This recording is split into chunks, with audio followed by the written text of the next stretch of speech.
Hey everybody! I hope you're having a good start to your summer break. If you're on traditional schedule, I guess.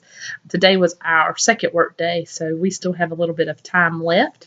Um, I found chapter 5 to be very interesting. I actually really enjoyed reading this chapter. Um, I think the reason I like this chapter so much is because my classroom is extremely structured.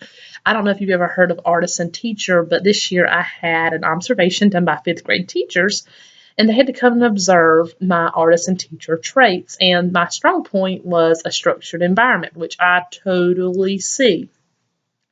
After reading the chapter, I pinpointed 4 important sentences, and the first sentence I selected was on page 99. And this sentence reads, classroom procedures and routines are prescribed ways of doing things that allow teaching and learning to proceed in a structured, predictable, and efficient manner. And I believe that wholeheartedly. I think my classroom runs so smoothly and so much gets accomplished because it is very, very structured. There's a routine, a procedure for every single thing. Being that it's so structured, I think this also helps with behavior. I have very little behavior issues because there's no time for a behavior issue. Students are constantly doing what they're supposed to do because that's how I start the year off.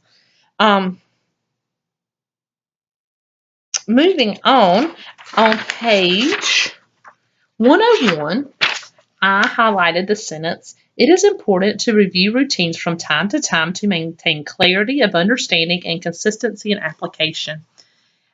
I do this all the time, and it works. I teach 3rd grade, so just like any other human being, these children forget things from time to time. So I find it to be important that just if I see that we're having an off day, hey, let's time out. Let's review my expectations for this. How do we do this? How do our stations look? How do we ask to sharpen a pencil? When do we ask to sharpen a pencil? So reviewing these rules, these routines and the rules and the expectations is valuable. It may seem like a waste of 5 minutes, but in the whole scheme of the year, what is 5 minutes going to hurt? If the 5 minutes fixes the whole classroom environment and the routine, then in the future, you're going to be saving time because your classroom is going to run more smoothly.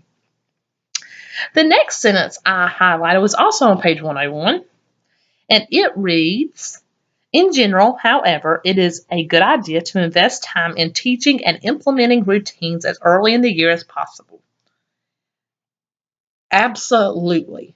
I always start my routines day one. Simple things. Like I said, when do I sharpen a pencil? When do I ask to get a pencil? How do we go to the restroom? How do we line up? Where do we put our book bags? When do we go to our book bags? In my classroom, there's a routine for every single thing. And although it may seem extreme, it helps my class to run more smoothly. In the school that I'm in, there can be a lot of behavior problems, and I have found that if I loosen up my structure at all, then these behavior problems start to pop up. And then that takes away from more time from my teaching. So I might as well go ahead and start these procedures day one. They learn them, and then the behavior problems will not be as present in my classroom. Also, within the first week of school, I like to go ahead and set the routine for my reading and math stations. How they're going to look. I always begin my reading stations by doing like a mock run through. And I put like chart paper at each station, and the group is to travel just like they would do on a normal day. And instead of doing the reading assignment or whatever the activity or station may be, they are to write on that graph paper or that chart paper what they're supposed to be doing. What does this station look like? What does it sound like? This just helps the students get in the routine of going through and what they need to do to prepare for each station. Lastly, I highlighted a sentence on 102. Generally, their sense is that a list of rules is unnecessary when curriculum, instruction, and learning environment work as they should, and that when they don't work as they should, a list of rules can't fix what's wrong. I've never really thought about this, but when I read that sentence, I was like, holy cow, that's exactly right. I don't have rules in my classroom. On my wall, I have some big bold print words that read, work hard, play hard, be nice, have fun. And that's totally what I believe. In my classroom, I don't have rules because they know the structure and they know what to do.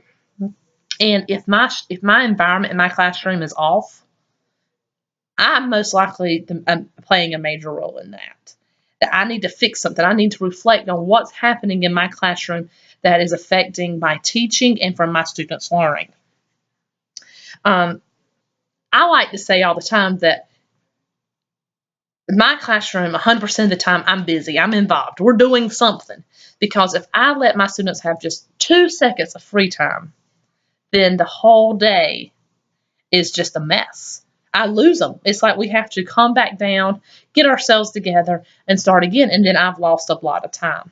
So if you're prepared, you're ready to go, then your day's going to run smoothly. Like I said, I really enjoyed this chapter. It related a lot to me. So I think that's probably why I felt so strong about it. Although I feel like my classroom is structured, and sometimes I'm probably too structured, I feel like as long as my children are learning and I'm accomplishing what I need to accomplish, then there's no reason to change it. Anyways, I can't wait to see some of your videos and learn about what you thought was important in the chapter. I hope everyone's having a good semester so far, and I look forward to working with you guys. Bye-bye.